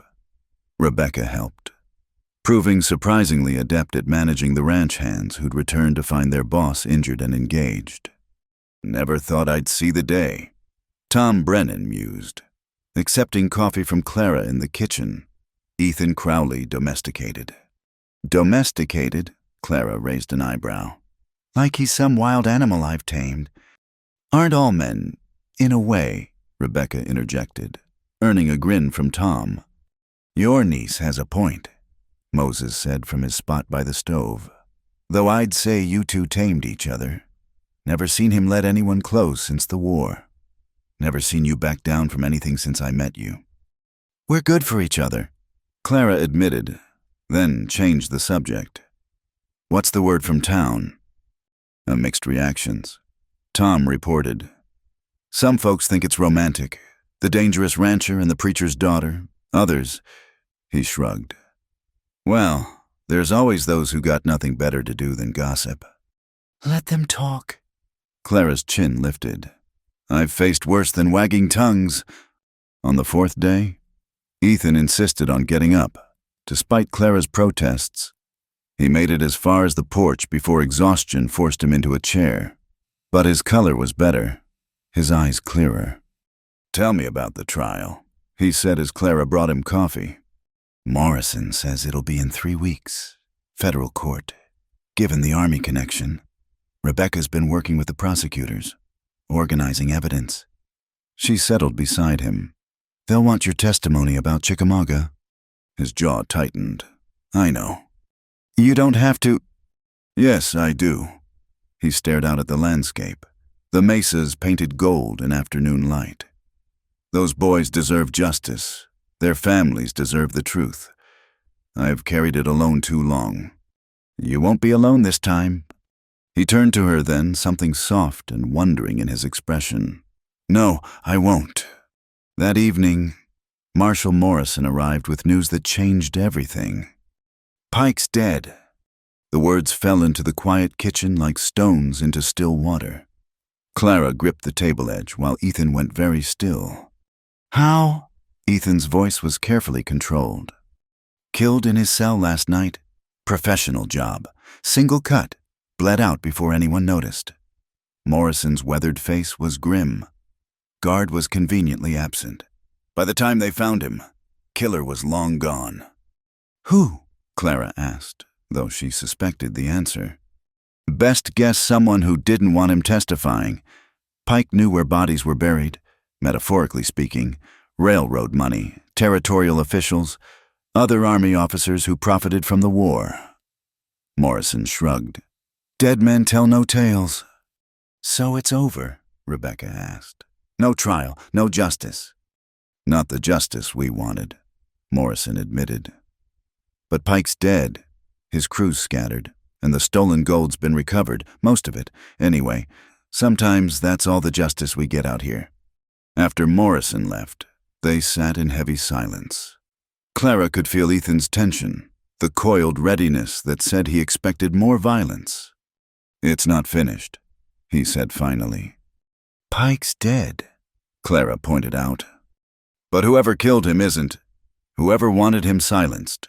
They might come for us next, thinking we know something. Then we'll be ready. She covered his hand with hers. Together. The next morning brought unexpected visitors. A convoy of wagons rolled up to the ranch, loaded with lumber and supplies. At its head rode Josiah from the livery, along with Mrs. Patterson, who ran the general store, and surprisingly, Walter Hensley from the bank. What's all this? Clara asked, stepping onto the porch. Building supplies, Mrs. Patterson announced. For your new house. What? Hensley cleared his throat, looking uncomfortable. The town council met. What Pike did, burning your boarding house, using the law for his own ends. It wasn't right. This is Redemption Creek's way of making amends. And maybe apologizing, Josiah added, for not standing up sooner. Your father was a good man, Miss Clara. Stood for what was right even when it cost him. Appears you're cut from the same cloth. Clara felt tears prick her eyes. I don't know what to say. Say you'll accept the help. Mrs. Patterson said briskly. And that you'll rebuild. This town needs places like your boarding house. Safe havens for decent folk. Over the following days, the ranch transformed into a construction site. Men who'd once whispered about Clara behind her back now worked alongside her, raising walls and setting beams. Women who'd snubbed her brought food and gossip in equal measure. Amazing how dying changes folks' perspective on a man, Tom observed, watching the work. When Pike was alive, half these people kissed his boots. Now they're falling over themselves to distance from his memory. Human nature. Moses replied, folk always did prefer their heroes and villains clear-cut. Take something dramatic to show them the truth. Ethan improved daily, though Clara had to constantly remind him not to overexert. She caught him trying to help with the construction and marched him back to his chair with a lecture that had the workers hiding smiles. You're worse than a mother hen, he complained, but his eyes were warm. And you're worse than a stubborn mule. The doctor said rest. I've been resting for a week, and you'll rest another if needed. She softened her tone. I almost lost you. Ethan, let me fuss. He caught her hand, bringing it to his lips. Fuss all you want. I'm not going anywhere. The moment was interrupted by Rebecca clearing her throat. Letter came from Denver. Clara recognized her brother's handwriting immediately, with some trepidation. She opened it, scanning the contents. Her expression must have shown her feelings because Ethan tensed. What is it? My brother, he's concerned about the scandal. An unwed woman living at a ranch with a man, even if engaged. He wants me to return to Denver immediately, or risk being cut off from the family entirely. Clara, he can go hang himself, Clara said calmly, tearing the letter in half. Family that only accepts you when you conform to their expectations isn't family worth having. Rebecca bit her lip. Father won't change his mind. He's stubborn as a Monroe, Clara smiled sadly. I know, but I've made my choice. Then so have I, Rebecca declared. I'm staying. Someone needs to keep you two out of trouble. And besides, Morrison offered me a job, clerk and assistant, helping build cases against the corruption Pike was part of. Clara hugged her niece tightly.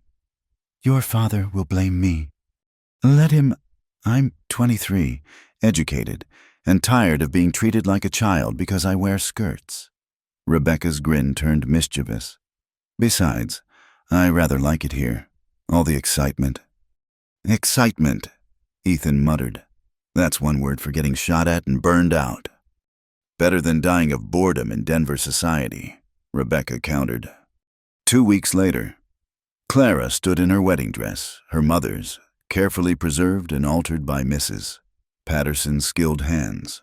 The church was packed, every seat filled with townspeople who'd come to witness the union of Ethan Crowley and Clara Monroe. Nervous? Rebecca asked, adjusting Clara's veil. No. And she wasn't.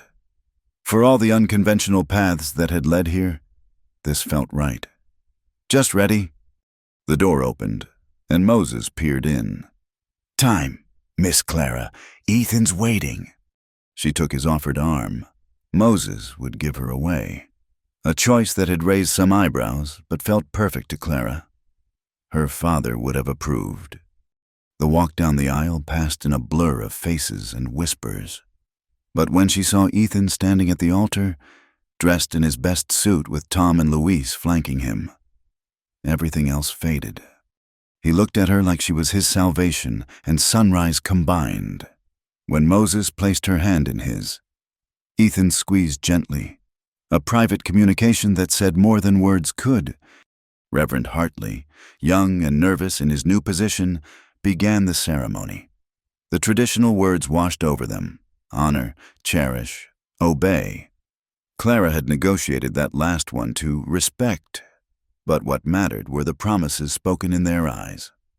I now pronounce you man and wife, Hartley declared. You may kiss your bride. Ethan cupped her face gently, mindful of the watching crowd. But his kiss held promise of deeper passion, of nights when propriety could be abandoned for honest desire. The reception spilled out of the church into the street, tables groaning with food, fiddle music filling the air.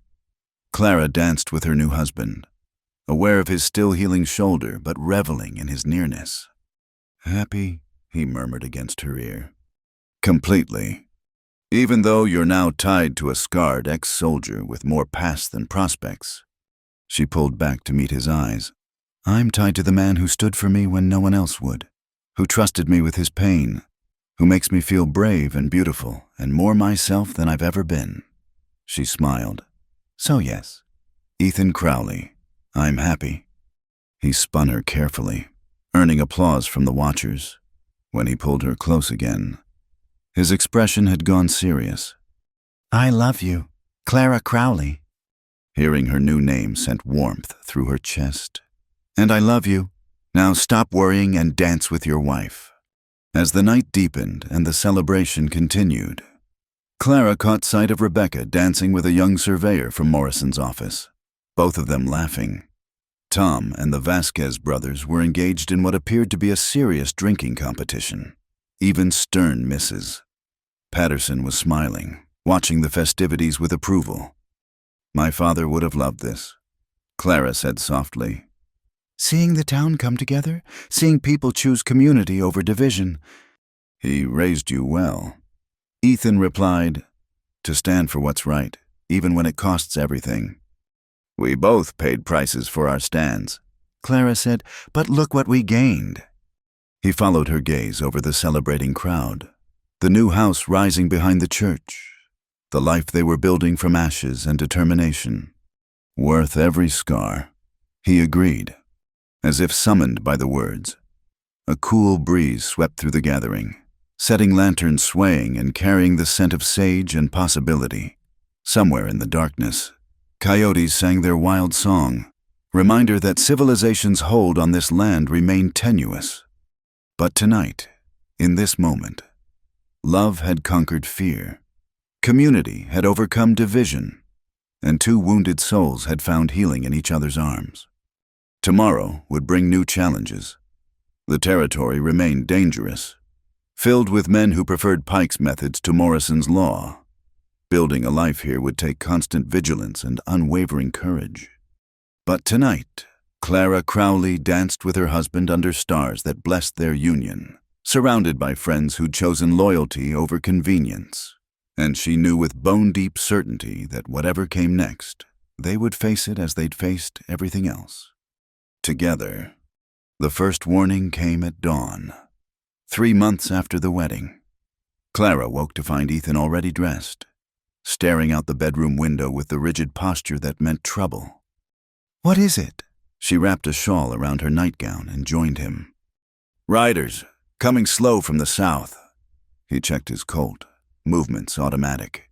"Stay inside." "Ethan, please, Clara." Something in his voice made her nod. She reached for the rifle kept beside their bed.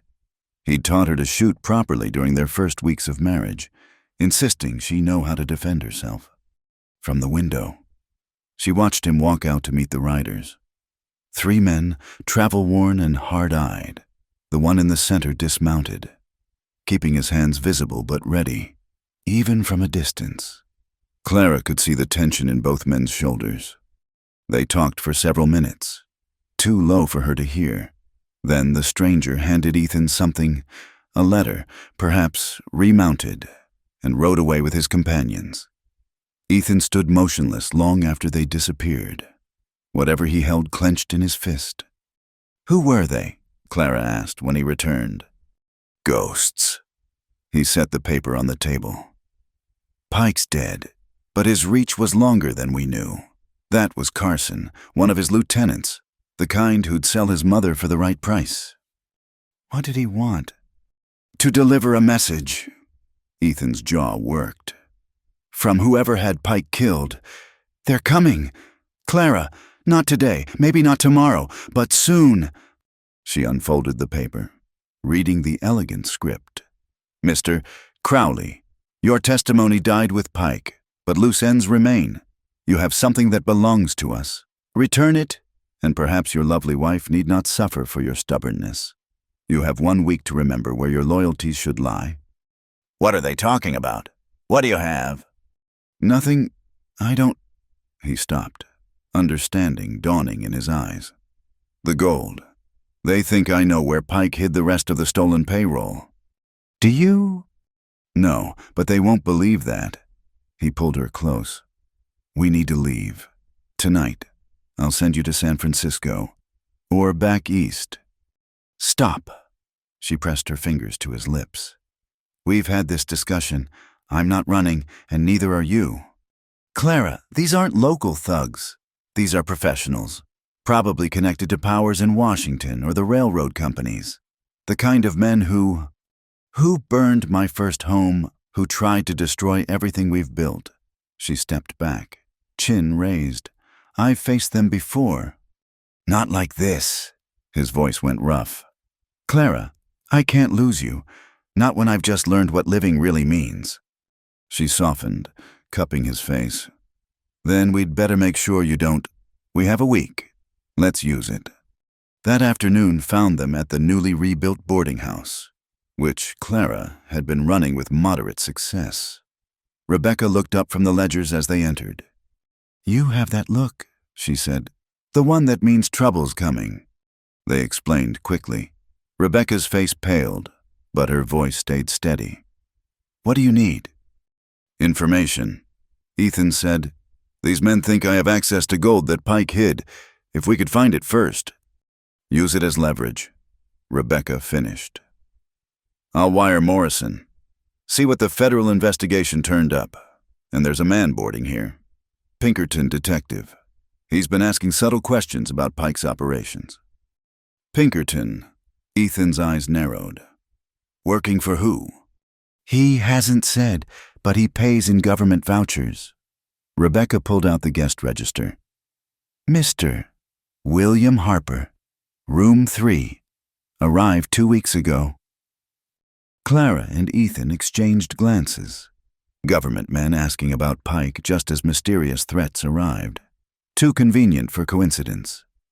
They found Harper in the boarding house parlor, reading a week-old newspaper, middle-aged, unremarkable except for eyes that missed nothing. He looked up as they entered. "Mr.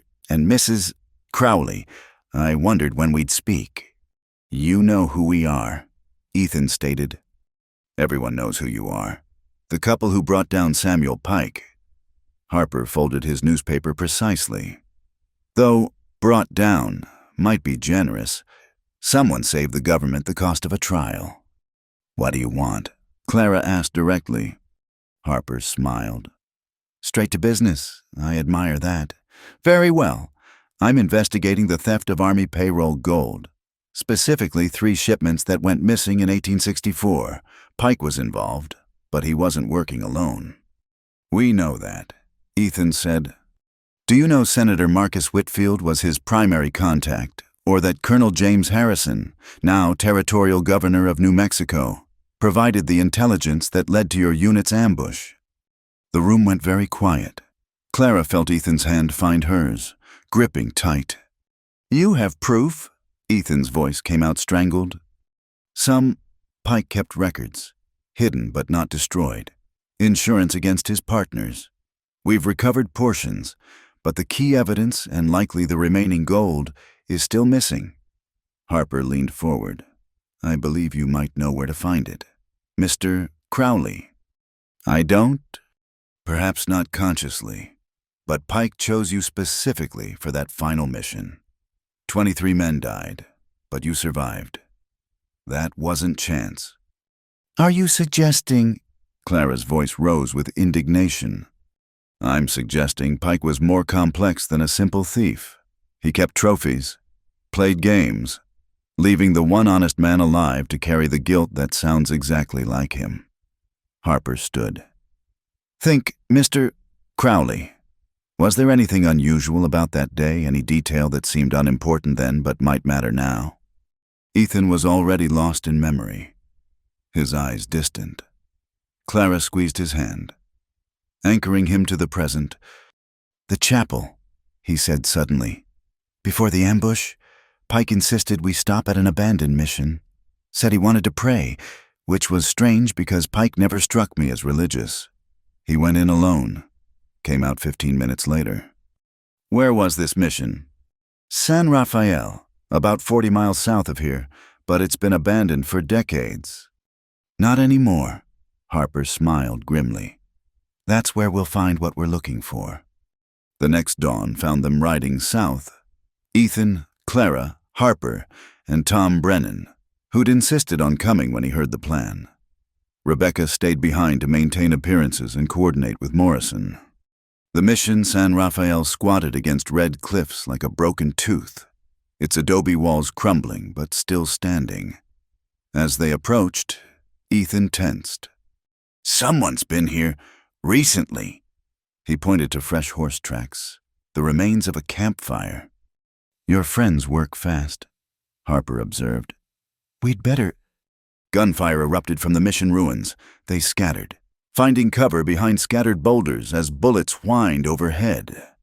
Clara ended up pressed behind a rock formation with Ethan, her heart racing but hands steady on her rifle. How many, she asked. 3, maybe 4. He peered around the edge, snapping off a shot.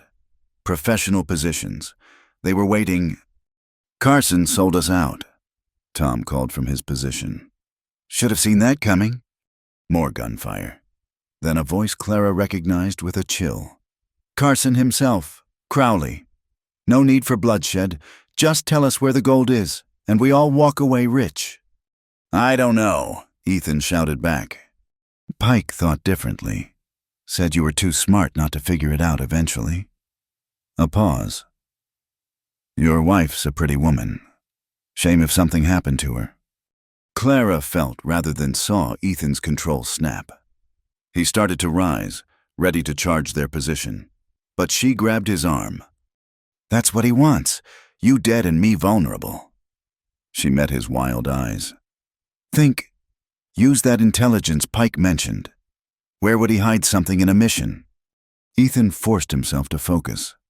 Altar, confession booth, crypt.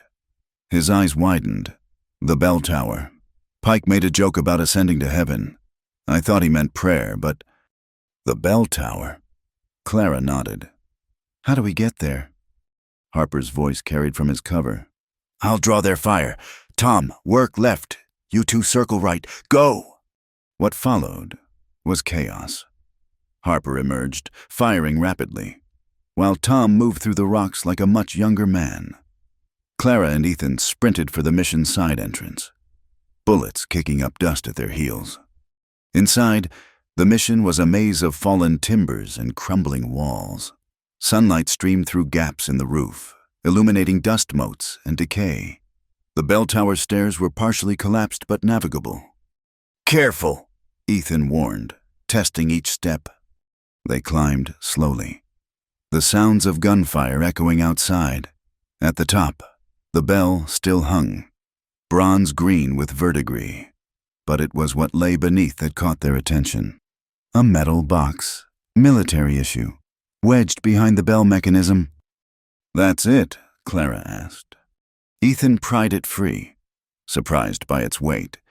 Inside, wrapped in oilcloth, were gold coins, documents, and a leather journal. "Pike's insurance policy," he breathed, flipping through pages. Names, dates, amounts, every bribe, every connection. His face hardened. "Including orders signed by Harrison for my unit's movement. He set us up." "Ethan," Tom's voice, urgent. "Company." Through the tower window, Clara saw more riders approaching fast. Many more. "We're trapped," she said. "No." Ethan's voice held new determination. "We're exactly where we need to be." He pulled out the journal, tearing specific pages free. "Evidence of Harrison's involvement. Carson doesn't know we found it." Understanding dawned. "You're going to negotiate." "I'm going to end this." He kissed her hard. "Quick. Trust me." They descended to find Carson and his men had Harper and Tom pinned down but alive. The new riders had surrounded the mission, at least a dozen guns. "Carson," Ethan called from the doorway. "Let's talk terms." "Only term I'm interested in is that gold. Crowley." "Then you're in luck." Ethan held up the box. "It's yours, in exchange for our lives and safe passage." Carson emerged from cover, suspicious. "That easy?" "I'm tired of running, tired of fighting dead men's wars." Ethan set the box down, stepping back. "Take it and go." Carson approached warily, but greed won. He opened the box, eyes widening at the gold. Well, Pike always said you were clever." He looked up, smiling. "Too bad I can't leave witnesses." "Then it's fortunate I sent the most important evidence ahead," Ethan said calmly. "Pages from Pike's journal, documenting Governor Harrison's involvement. Should reach Marshal Morrison about now." Carson's smile faltered. "You're bluffing." "Rebecca Monroe left town an hour ago with a federal escort." Harper called out. "Your employer is finished. Carson, question is whether you go down with him." The standoff stretched taut. Clara held her breath, rifle ready. Then Carson laughed, harsh and bitter. "Harrison will have my head either way." He raised his gun toward Ethan. "Might as well take you with—" The shot came from behind Carson. He stumbled, looking surprised, then fell. One of his own men lowered a smoking rifle. "Nothing personal, boss," the shooter said. "But I ain't hanging for some politician's greed." What followed was anticlimax. Carson's men, leaderless and facing federal charges, chose survival over loyalty. Within minutes, they'd scattered like tumbleweeds, leaving Carson bleeding in the dust. Harper knelt beside him. "Last chance, Carson. Testify against Harrison. Maybe live to see trial." Carson coughed, blood on his lips. "Won't matter. Too many. Involved. Railroad money. Government contracts." His eyes found Ethan. "Pike. Respected you. Said, only honest men. In whole damn war." He died with the sun in his eyes. They buried him in the mission cemetery, a strange courtesy for an enemy. As they prepared to leave, Clara found Ethan standing in the chapel ruins, Pike's journal in his hands. So many names, he said quietly.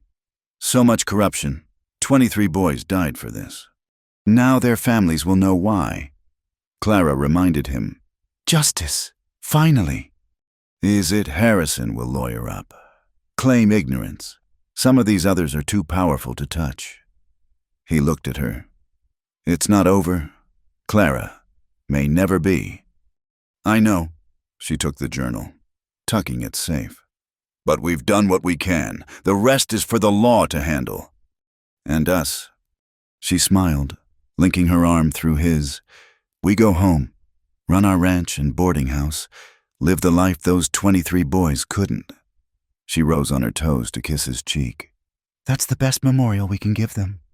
As they rode north toward Redemption Creek, the setting sun painting the desert in shades of fire, Clara felt a deep peace settle over her. The fight wasn't over. Might never be truly over, but they'd survived. More than survived.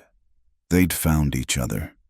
What are you thinking? Ethan asked, riding close beside her. That my father was right. The arc of justice is long, but it does bend toward righteousness.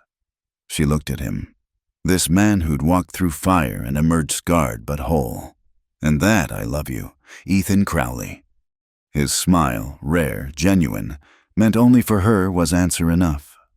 Behind them, the mission fell back into shadows and silence. But ahead, the lights of home beckoned, promising warmth and safety and the chance to build something lasting from the ashes of violence. They rode toward it together, leaving the ghosts of Chickamauga and Samuel Pike buried with the secrets of San Rafael. The gold would fund investigations and trials. Harrison would fall, eventually, brought down by his own greed. But that was tomorrow's battle. Tonight, Clara Crowley would sleep beside her husband in their own bed, in their own home, protected by love stronger than any army. It was enough, more than enough. It was everything. 5 years had passed since the showdown at San Rafael Mission. The ranch sprawled larger now, with new buildings and carefully tended gardens that Clara had coaxed from the desert soil. The boarding house in town thrived under Rebecca's management, becoming a haven for travelers and locals alike. This morning, Ethan sat at his desk, penning a letter while Clara watched from the doorway, their 4-year-old daughter Sarah playing at her feet with a carved wooden horse. Still writing to your mother? Clara asked, though she knew the answer. Monthly. As promised. He glanced up, that special smile reserved only for her crossing his weathered face. Telling her about Sarah's latest adventure with the chickens. She'll think we're raising a wild child. Aren't we? He set down his pen as Sarah toddled over, lifting her onto his lap. This one's got your stubborn streak and my tendency for trouble. Heaven help us all. Clara laughed, settling into the chair across from him. A knock at the door interrupted their morning peace. Tom Brennan entered, gray-haired now but still spry, holding a telegram. From Morrison, he said, handing it over. Thought you'd want to see it right away. Ethan read, his expression shifting from curiosity to satisfaction. Harrison was convicted, 20 years hard labor. Clara closed her eyes briefly. Finally. The last of them, Tom added. With Harrison down, that's everyone named in Pike's journal accounted for, dead or imprisoned. Justice takes its time, Ethan said quietly, but it arrives eventually. After Tom left, they sat in companionable silence. Sarah had fallen asleep against her father's chest, tiny fingers clutching his shirt. Through the window, Clara could see their land stretching to the horizon, cattle grazing peacefully, the windmill turning lazy in the morning breeze. Do you ever regret it? She asked suddenly. The life we might have had if none of this had happened, if Pike had never... No. His answer came swift and certain. Every scar, every fight, every moment of fear, they all led me to you. To this. He gestured at their daughter, their home, their life. I'd walk through fire again for what we have. Such poetry from a tough rancher, Clara teased, but her eyes were bright with unshed tears. "You've civilized me, Mrs. Crowley." "Only a little. I saw you teaching Miguel's boys to quick draw yesterday. Essential skill for young men in the territory," he defended, grinning. A commotion outside drew their attention. Through the window, they saw a familiar figure approaching. Moses Freeman, but not alone. A young woman rode beside him, dark-skinned and straight-backed, wearing Eastern clothes that looked out of place on horseback. "That's Ruth," Clara said, surprised.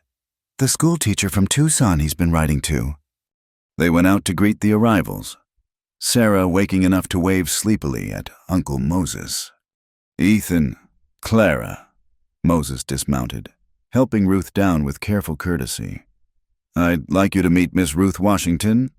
Ruth, these are the Crowleys I've told you so much about." Ruth's handshake was firm, her gaze direct. "Mr. Freeman speaks highly of you both. He says you're the reason this ranch hires without regard to color." "We hire good people," Ethan said simply. "Color's got nothing to do with character." "Refreshing attitude in these parts." Ruth's smile transformed her serious face. "I hope it's catching." Over lunch, Moses's intentions became clear. He and Ruth planned to marry, but needed work and housing. The ranch could always use skilled hands. And Clara had been talking about starting a school for the workers' children. "It seems Providence brought you here." Clara said, "We have an empty foreman's house, and I've been praying for a proper teacher. I should mention," Ruth said carefully, "that my methods are considered unconventional. I believe all children can learn equally, regardless of background." "Then you'll fit right in," Ethan assured her. "Unconventional is something of a tradition here." That evening, as they celebrated the engagement with an impromptu party, Clara found herself on the porch with Rebecca, who'd arrived from town with her husband, the former surveyor, now a federal prosecutor. "Look at us," Rebecca mused. "The scandalous Monroe women, settled and respectable." "A respectable?" Clara laughed. "I'm running a ranch while wearing trousers half the time. You're managing a boarding house and studying law on the side. We're hardly conventional." "No, but we're happy." Rebecca's expression grew thoughtful. "Father wrote again. He's reconsidering his position. Mother's illness has him reevaluating what matters." Clara felt a pang. Despite everything, she missed her brother. Perhaps time has softened his views. Perhaps he's finally realized that choosing your own path doesn't mean abandoning family values. It means living them truthfully. As the party continued around them, Clara reflected on the journey that had brought them here, from that first confrontation in the saloon to this moment of peace and prosperity. Every step had been fought for, earned with sweat and tears and determination. "Mama, dance!" Sarah had escaped her father's supervision and tugged at Clara's skirts. "Of course, my darling." Clara swept her daughter up, spinning her in the lantern light as fiddle music filled the air. Ethan appeared, claiming them both for a clumsy three-person waltz that had everyone laughing. His body still showed sweat from the day's work. His smile still aimed only at her. And Clara felt that familiar fire kindle in her chest. Not the desperate blaze of their early days, but a steady warmth that promised to last a lifetime. Later, after the guests had gone and Sarah slept peacefully in her bed, Clara and Ethan sat on their porch watching the stars. The letter to his mother lay finished on the side table, ready for tomorrow's post. "What did you tell her this time?" Clara asked, nestled against his side. "The truth, that I found freedom not in wandering, but in choosing to stay. That love isn't a weakness, but the greatest strength a man can find." He pressed a kiss to her hair. "That her son is finally, truly alive. She must be proud." "She says she is." "Keeps asking when we'll visit. Let her meet her granddaughter." "Maybe next spring," Clara mused. "Sarah's old enough for the journey now." They sat in comfortable silence, the night sounds of the desert rising around them. Somewhere in the distance, coyotes called to each other across the vast spaces, wild and free. "Do you remember?" Clara said softly. "That first day in the barn, when you came to fix what was broken. How could I forget you pointed a shotgun at me? And you smiled at me like I was the sunrise after a long night." She turned to look at him. "I knew then. I think, even if I couldn't admit it." "I knew the moment you stood up to those men in the saloon," Ethan admitted, fearless and foolish and absolutely magnificent. "We were both fools. The best kind fools in love." The moon rose full and bright, silvering the landscape they'd fought so hard to claim. Tomorrow would bring its own challenges. Running a ranch always did. There would be droughts and storms, market fluctuations, and the eternal struggle against the harsh land. But tonight, they had a home built on the ashes of old pain, a family forged in the crucible of shared trials, a love that had survived everything the frontier could throw at them. "I should check on Sarah," Clara said, though she made no move to rise. "In a moment." Ethan's arm tightened around her. "Just stay here a moment longer." So they stayed, watching the stars wheel overhead, breathing in the sage-scented air of the land they'd made their own. In the barn, horses nickered softly. From the bunkhouse came the faint sound of guitar music and quiet laughter. This was freedom, Clara realized. Not the absence of bonds, but choosing which ones to forge. Not the escape from responsibility, but embracing the right ones. Not solitude, but finding the person worth sharing your life with. "I love you, Ethan Crowley," she whispered into the darkness. "And I love you, Clara Crowley," he replied. "Today, tomorrow, and all the days after." The coyotes sang again, their wild chorus echoing across the mesas and valleys. But here, in the circle of light cast by their home, two souls who'd found each other against all odds held tight to their hard-won happiness. The rancher's body still shone with honest sweat after a day's labor. His wife still burned with that inner fire whenever he smiled only at her.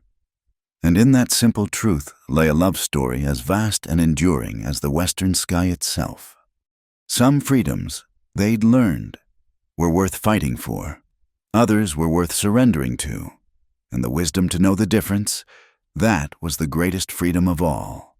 As the moon climbed higher, painting the desert in silver and shadow, Ethan and Clara Crowley sat together on their porch, living proof that even in the harshest lands, love could bloom like wildflowers after rain, unexpected, resilient, and absolutely beautiful. Their story would continue through seasons and years, through new challenges and greater joys. But this moment, this perfect, peaceful moment, would remain forever two hearts beating as one under the endless Arizona stars, finally and completely free. Thank you all for listening to this Wild West love story. I hope the journey of Clara and Ethan touched your hearts as much as it touched mine in the telling. Please comment below and let me know where in the world you're listening from. I'd love to hear your thoughts and connect with fellow lovers of Western romance. If you enjoyed this story, please subscribe to Wild West Night, give this video a like, and hit that hype button to help more people discover these tales of love and adventure in the American frontier. Until next time, partners, keep riding toward your own sunset.